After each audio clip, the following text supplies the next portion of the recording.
Hello and welcome to Efficient Strategy Gaming. Today we're going to be ranking the Hearts of Iron 4 DLCs.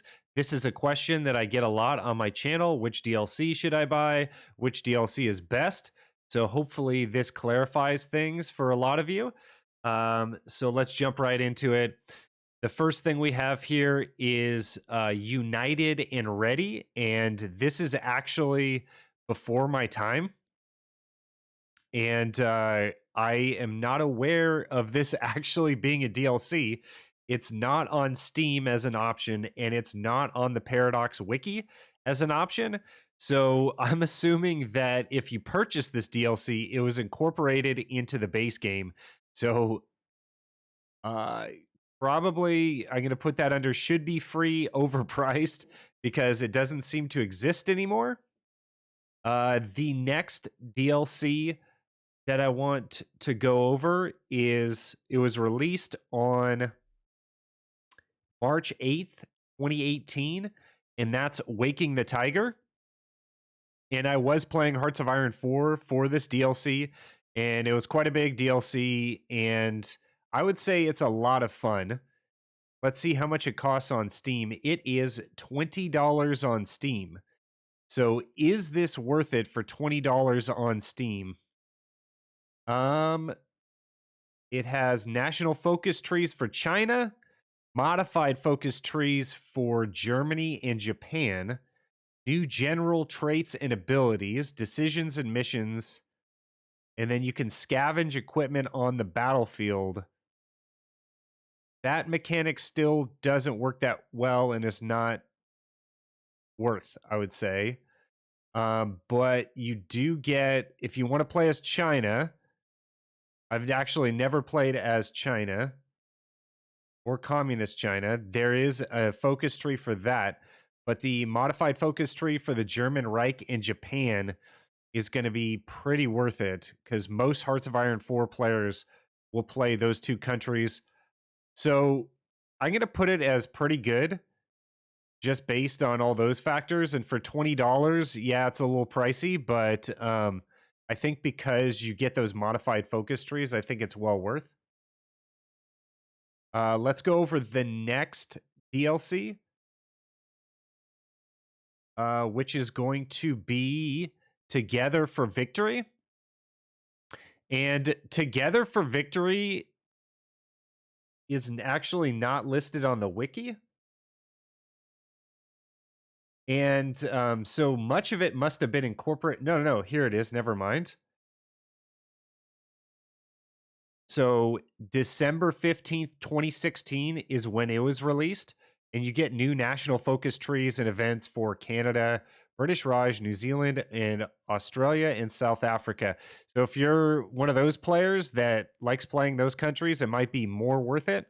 Let's see how much it costs on stream. Or on Steam. It costs $15. For me, I think that I would rather wait for a sale on this one. I don't really play any of those nations that I just listed that has new events and focus trees. And I'm pretty sure everything else about the DLC is probably incorporated into the base game as far as I know.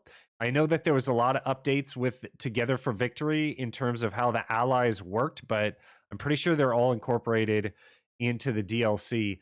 So I would definitely wait for a sale if you wanted to play one of those countries, and then it's overpriced if you don't want to play any of those countries. Okay, the next DLC that we're going to go over is going to be Death or Dishonor. And I actually really like this DLC. It is $10 on Steam, and it's not like a lot of the game mechanics weren't updated with this DLC. And it basically gives you new focus trees for Hungary, Romania, Czechoslovakia, and Yugoslavia. And I really find that fascinating to play as those countries. So I'm going to rank it as pretty good because, in my opinion, it's really fun to play those different countries, and it's only $10 for the DLC. So I think Death and Dishonor is definitely worthwhile.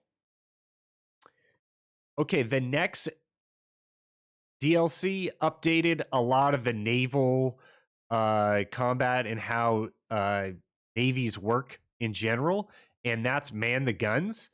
So, man the guns, you get an updated focus tree for Mexico and the Netherlands.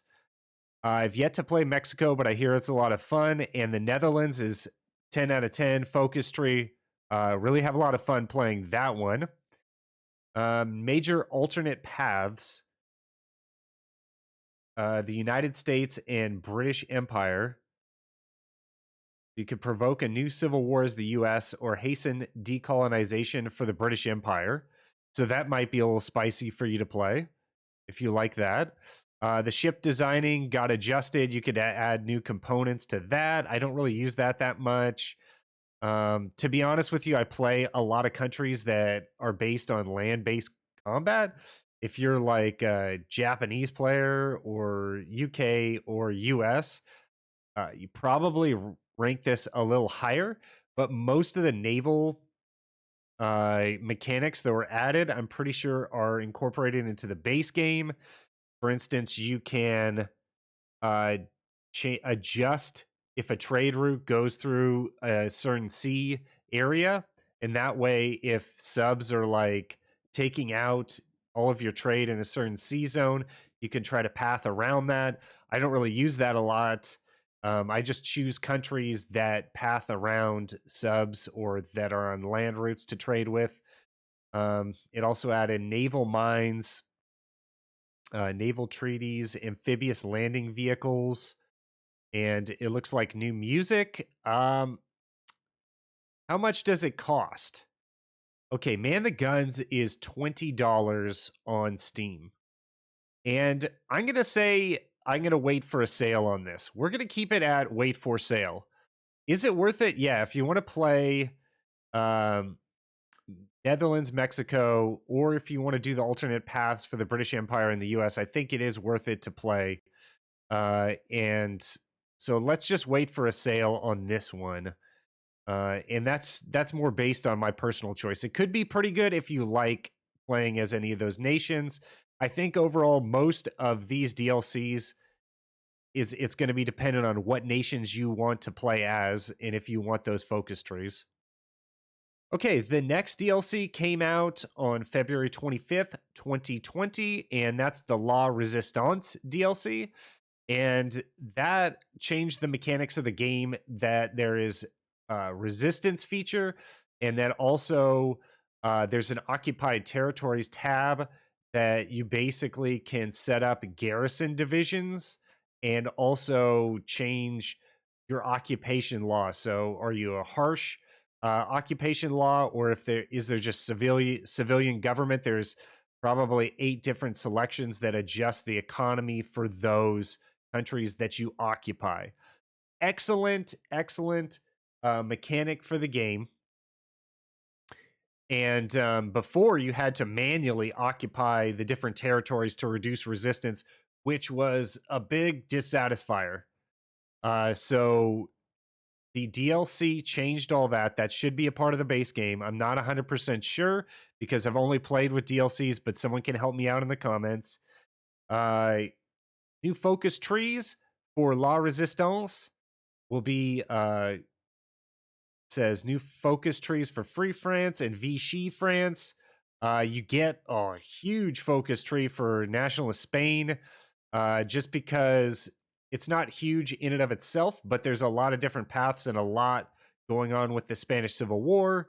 So Spain's focus tree got updated and Portugal as well.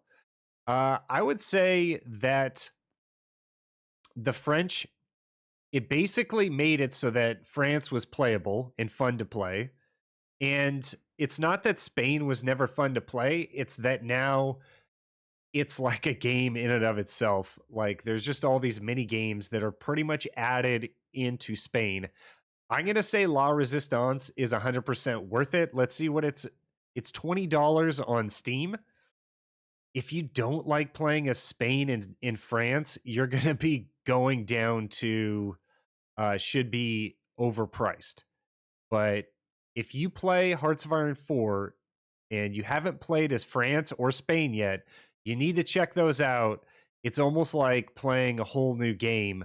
And if you like playing as those countries, it's definitely worth it. If you never want to play those countries for whatever reason, it's going to be overpriced. But I would definitely rank it worth it.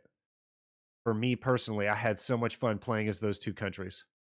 Okay, last DLC just came out, and it's the Battle for the Bosporus. And that's going to be looking at some of the Balkan states. So you got new national focus trees for Bulgaria, Greece, and Turkey. New music tracks, new 3D models. Okay, so I'm going to tell you about this DLC that I really enjoy playing as Bulgaria. I haven't played as Turkey yet. In Greece, the focus tree was kind of just straightforward. It is a new focus tree, but I did not have as much fun playing as Greece because the focus tree was kind of it wasn't that great. But I can tell you that the Bulgarian focus tree is good, and Bulgaria is just fun to play as. And Turkey has a massive focus tree. So whenever I play Turkey, I'm going to be able to update that for you guys how I like it. This DLC came out December 15th, 2020, and I'm pretty sure it's going to be $20. Let's see here. Oh, Battle for the Bosporus is only $10. So that makes sense to me because none of the game mechanics were altered with this DLC. So I don't think we need to wait for a sale on this one. And it's purely based on if you want to play as Bulgaria, Greece, or Turkey. And if you do, I would rank it pretty good. But other than that, I would not. If you don't want to play as those countries, I would rank it as overpriced or even D because it doesn't add anything else to your gameplay. But I think Bulgaria is definitely a country you should check out and play if you own Hearts of Iron 4. And if you want to play as Bulgaria, I would definitely spend the $10 to get the Battle for the Bosporus expansion. So as you can see here, all the expansions are pretty good. You know, some I liked better than others. I'm sure some of you would have some of these in the D ranking. I think that the biggest suspects for that would be Together for Victory would probably go down, and then United and Ready doesn't even make sense because it's not an option. But yeah, I'm pretty happy with how I ranked all these DLCs, and you'll have a lot of fun when you start adding DLCs into the game, and it does bring a lot of flavor and a lot of replayability into Hearts of Iron 4. So that's it for this video. Please leave a like and subscribe, and I'll see you on the next one.